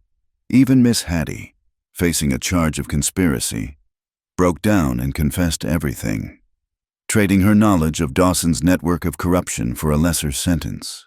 The web of deceit that had held the territory in its grip for years was unraveled in a matter of weeks. But Abigail saw little of this. Her world had shrunk to the size of a makeshift infirmary set up in the town's small church. And then, when he was strong enough to travel, to the familiar quiet of their cave on the mesa, the law could have its victory. She had a life to save. 3 months passed. Summer arrived, chasing the last of the snow from the high peaks and baking the valley below in a familiar, shimmering heat. In the cool, shadowed interior of their cave, Abigail tended to Talon. The physical wound on his arm began to heal, the stump knitting itself into a neat, puckered scar. The wounds within, however, were far deeper. In the first weeks, he was lost in a fevered haze of pain, but as his body mended, his spirit seemed to break. He, who had moved with the silent grace of a predator, was now clumsy, unbalanced. Simple tasks became monumental struggles. Tying a moccasin, drawing his knife, saddling a horse, all were exercises in frustration that often ended with him turning away in a silent, simmering rage. He would stare for hours at the scarred end of his arm, his face a mask of such profound loss that it made Abigail's heart ache. The warrior had been maimed, his identity shattered by the same explosion that had saved her life. Abigail's nursing was a quiet, relentless campaign of patience. She did not coddle him or offer empty words of pity. She simply adapted. She cut his meat for him. She refashioned the ties on his clothes so he could manage them one-handed. When he raged, she was silent, a calm, steady presence in the eye of his storm. When he sank into despair, she would sit beside him and speak of the future, not as a dream, but as a simple, practical fact. "We will need to plant corn when the rains come," she would say, or, "I will need you to teach me the best way to smoke the meat from the deer you will hunt." She spoke of a future in which he was not a broken man, but a whole one, and slowly, imperceptibly, he began to believe her. While they healed in their self-imposed exile, the world below was being reborn. The water from Willow Spring, now flowing clean and strong, had transformed the valley. The town of redemption, shamed by its complicity and liberated from Dawson's influence, began to change. Led by Mr. Calloway, the settlers did not just rebuild the spring, they honored it. They built a low stone wall around the main pool, And together, the settlers and the handful of Navajo families who had returned, they planted a dozen young willow saplings around its perimeter. The Spring of Two Names was a failure born of desperation. Willow Spring was a success born of shared sacrifice. The work was hard, but the laughter that echoed in the valley was a sound that had not been heard in a generation. The communities, once separated by a wall of fear and prejudice, began to find a common language in the shared work of building a future. One sweltering afternoon, Marshal Vance rode up the winding trail to their mesa. He did not come as a lawman, but as a messenger. He brought supplies, a letter from a territorial judge officially exonerating Abigail of all charges, and news. The United States government, presented with the Marshal's comprehensive report on the Willow Spring affair, had made a landmark decision. In an act of reconciliation, a large tract of land, including the Valley of the Spring and the surrounding mesas, was being formally deeded to the surviving families of Talon's clan. It was not a reservation. It was their land, sovereign and protected. Justice, slow and ponderous, had finally arrived. After the marshal left, Abigail and Talon sat in silence, watching the sun set, painting the sky in strokes of fiery orange and deep purple. The news was a victory so total, so complete, it was almost impossible to comprehend. "It is finished," Abigail whispered. Talon looked down at his arm, then out at the vast expanse of land that was now, officially, his home. "No," he said, his voice quiet but firm. "It is beginning." That evening marked a turning point. The next morning, Talon rose before dawn. Abigail watched as he strapped a sheath to his right hip, the handle of his knife now facing forward. He spent an hour practicing, drawing the blade with his right hand, learning a new, unfamiliar balance. The rage was gone, replaced by a quiet, steely determination. He could no longer wield a bow, but he could still hunt.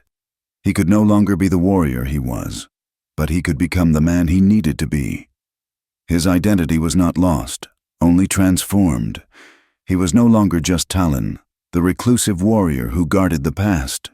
He was the protector of his people's future, a leader whose wisdom was now as vital as his strength had once been. Abigail, too, felt the shift within herself. She was no longer Abigail Evans, the widow from Kansas, a woman defined by what she had lost. She looked at her hands, no longer soft from keeping ledgers, but calloused and strong from building and fighting and healing. She had stared into the heart of the territory's darkness and had not flinched. She had rallied the forgotten, faced down killers, and loved a man society had branded an enemy. She had not simply found a home, she had forged one, for herself and for others, with a currency of courage and conviction. As the weeks turned into a new autumn, they began to descend from the mesa more often. They were a strange, striking couple. The woman with a rifle slung over one shoulder and the one-armed Navajo warrior at her side. The stares they received in redemption were no longer hostile, but filled with a mixture of awe, respect, and a healthy dose of fear. They were living legends, the architects of the new peace. They did not choose to live in the town, nor did they live exclusively among the Navajo. Their cave on the mesa remained their sanctuary, a place that was neither one world nor the other, but a space uniquely their own. From there, they could see the campfires of the settlers and the Navajo twinkling in the valley below, two separate communities learning to live as neighbors. Their love, once a forbidden, dangerous secret, was now an open fact, a quiet, powerful symbol of the very bridge they had helped to build. They had learned to love not in defiance of a prejudiced society, but in spite of it, creating a space for themselves where the only laws that mattered were the ones they wrote on each other's hearts. The conflict within them, the fear of loving and losing, had been resolved. They had found that true freedom was not the absence of risk, but the courage to choose a life and a love worth fighting for. Spring came to the valley like a benediction. The young willows around the reborn spring unfurled leaves of a green so vibrant it seemed to ache against the red rock. Wildflowers, coaxed from their long slumber, threw a carpet of blue and yellow across the once barren ground. With the new life came a new tradition, a festival to celebrate the first planting season of a united valley. From their cave on the mesa, Abigail watched the preparations. She saw the settlers building long trestle tables near the water, and she saw the Navajo families constructing a large, ceremonial fire pit. There was an easy, unforced rhythm to their movements, a cooperation that would have been unthinkable a year ago. She took out a dress she had sewn by hand from 2 bolts of fine white cotton, a luxury she had purchased with the small compensation the government had sent for the destruction of her station.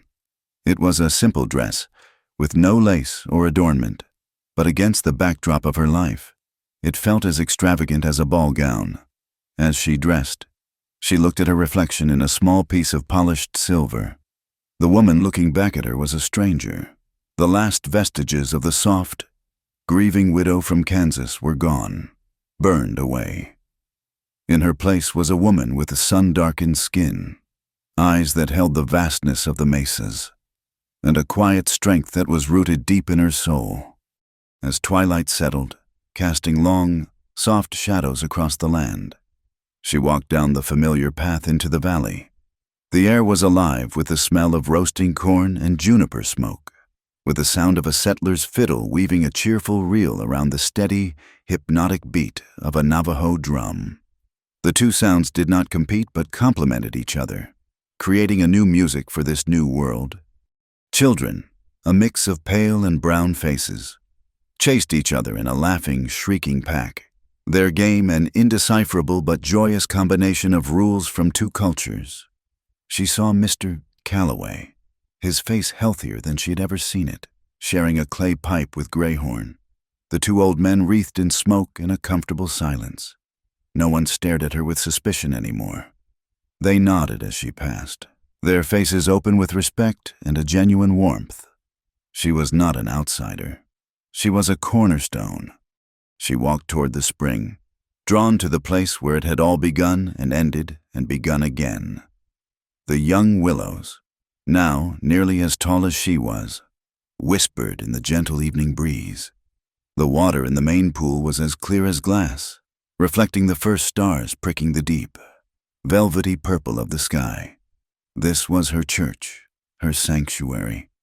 She did not hear him approach, but she felt his presence, a familiar warmth at her back. She turned. Talon stood there, bathed in the soft light of the rising moon. He wore a simple buckskin tunic, finely beaded by one of the Navajo women in a pattern of blue and white, the colors of water and sky. The empty sleeve on his left side was neatly tied, no longer a symbol of loss, but a simple, accepted fact of who he was. His good hand, strong and sure, was held behind his back. He did not speak for a long moment, his dark eyes taking in the sight of her in the white dress, the moonlight turning her hair to spun silver.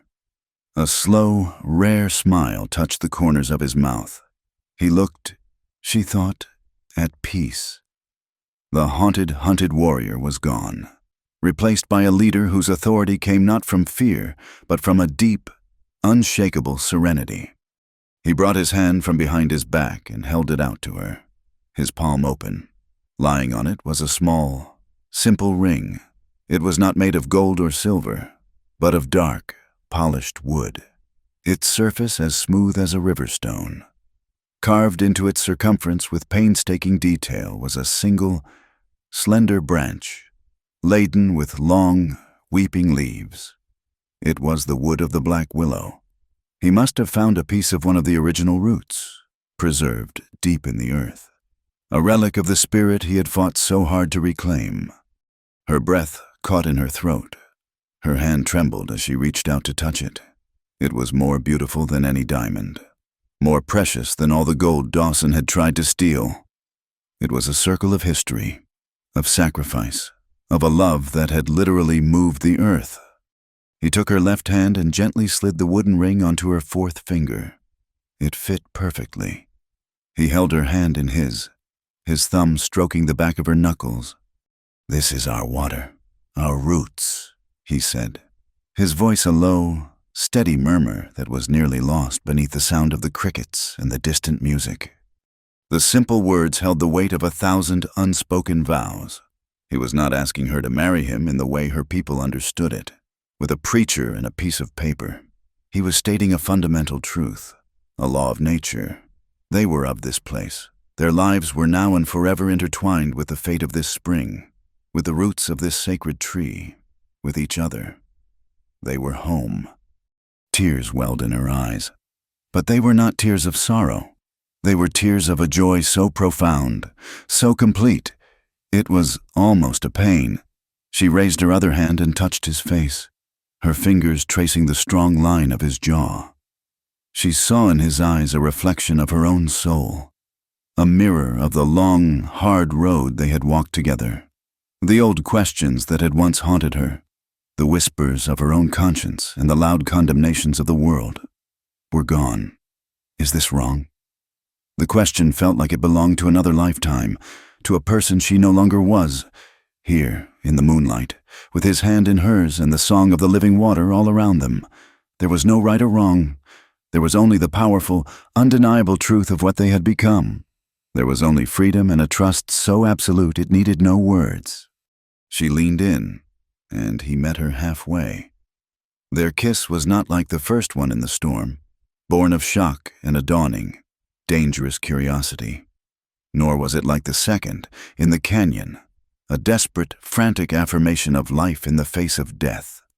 This kiss was deep and slow and sure. It was a kiss of homecoming. It was a promise and a fulfillment all in one. It was the quiet, certain joy of two people who had fought through the fire and the flood and had found on the other side not a ruin, but a foundation. They stood there for a long time, bathed in the silver light of the moon. While the celebration continued in the distance, the fiddle and the drum played on, the music of a new world they had helped to build. They were two people from different worlds, a man with one arm and a woman with a wounded shoulder, and they were more whole than anyone in the valley. They had found the one thing that could not be stolen or buried or broken. In the desert, love was the only loss still worth keeping. The boy sat with his back against the trunk of a great willow, its branches forming a dappled, shifting canopy that shielded him from the high sun of 1883. He was 10 years old, a child of two worlds, and it showed in the easy way he sat upon the earth and in the determined set of his jaw as he wrote. His hair was as black as a raven's wing, like his father's, but his eyes were the clear, steady gray of his mother's. His name was Eli Talon Evans, and in the leather-bound journal resting on his knees, he was carefully piecing together the story of how he and the world he knew had come to be. He dipped his pen into the small pot of ink beside him and continued to write, his tongue caught between his teeth in concentration. He wrote of a station burned to ash, of a woman alone against a hostile world. He wrote of a silent warrior who appeared from the smoke, a ghost of the mesas. These were not fairy tales to him. They were the foundational truths of his life, stories he had heard whispered by the fire on cold winter nights, stories he could see written in the landscape all around him. He looked up from his journal. Before him, the valley of Willow Spring was a tapestry of life. The single pool had been expanded into a series of clear, rock-lined ponds, connected by small, gurgling streams.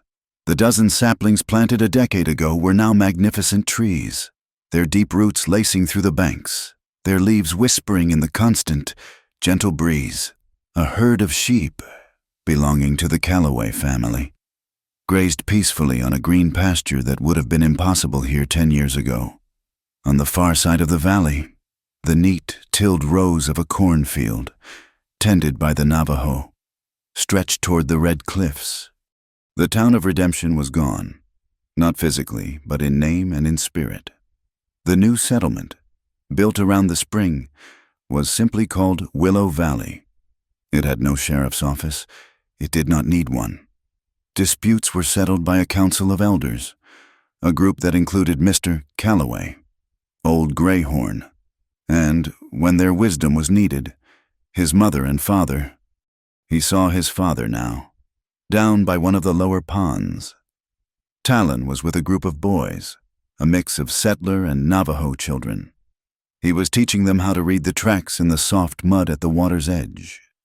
He moved with a quiet, deliberate grace, his right arm as strong and capable as two of any other man's. The empty sleeve pinned to his left side was such a familiar part of him that Eli rarely even noticed it anymore. It was not a mark of something lost, but a symbol of what had been gained. His father was a living legend, a man who had faced down an army and ripped the heart from a mountain to save his people and his love. To the children of the valley, he was simply their teacher, a man who knew the names of the stars and the language of the wind. He was their protector.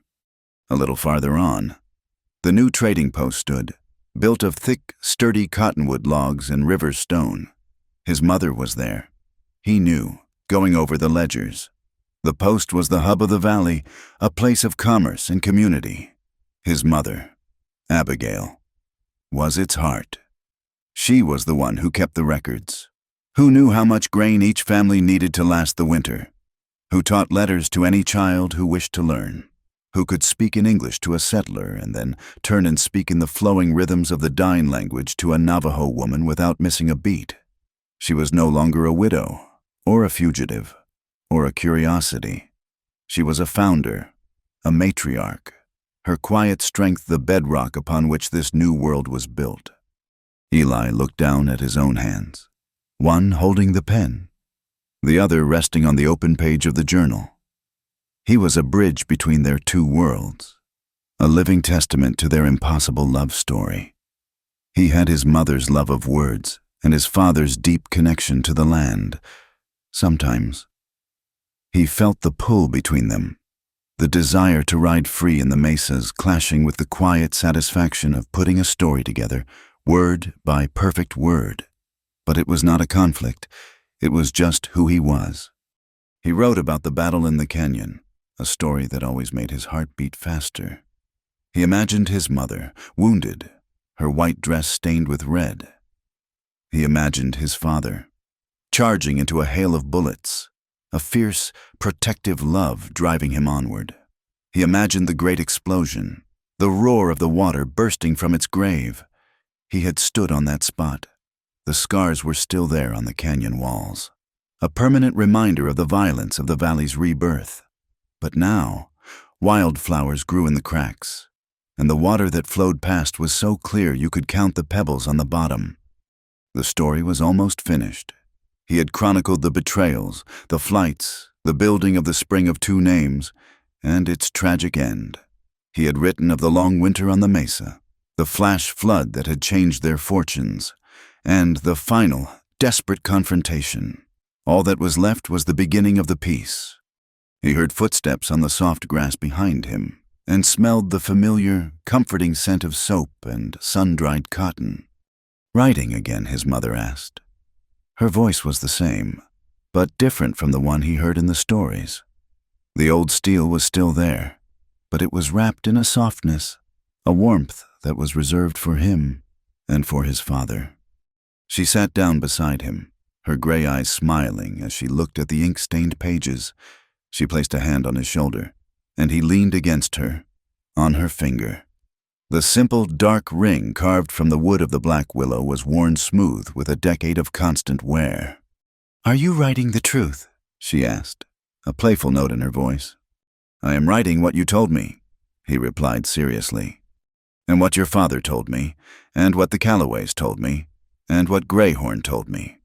She finished, "The truth has many voices. Eli, a good storyteller, knows how to listen to them all." He looked from her face to the thriving valley spread before them. He saw the children laughing, the sheep grazing, the smoke rising from the chimneys of homes that had been built to last. He saw the way the shadows of the great willows lay upon the clear, life-giving water, their roots holding the earth together, drawing strength from the deep, hidden spring.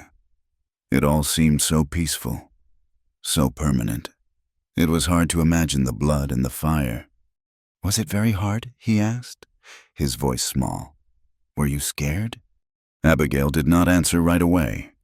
She looked out at the same scene, but she saw more than he did. She saw the ghosts of the past, the ashes and the embers, the hunger and the fear. She saw the face of Jedediah, the stagecoach driver, and the still, small form of Little Sparrow. She saw the ruin of her first home and the hatred in Dawson's eyes. She felt the phantom ache in her shoulder and remembered the terror of seeing Talon chained to a wall, beaten and broken. "Yes," she said, her voice a soft whisper. "It was very hard, and I was scared every single day." She then tightened her arm around her son's shoulders, pulling him close. She looked past the ghosts and saw the reality. She saw her son, healthy and strong, a child of peace, writing their story in a book that would last. She saw the communities she had helped to weave together. She saw the one-armed man she loved, walking toward them from the ponds, his face breaking into a smile. She had not just survived. She had built. They had built. She drew in a deep breath of the clean, sweet air, an air that no longer tasted of dust and despair, but of water and life and hope. We built something that even dust can't bury. Thank you for listening to our story. Please comment below where you are listening from so we can all connect and share our thoughts. And be sure to subscribe to our channel Wild West Tales. Like this video. And support us further by pressing the hype button so this story can be heard by more people.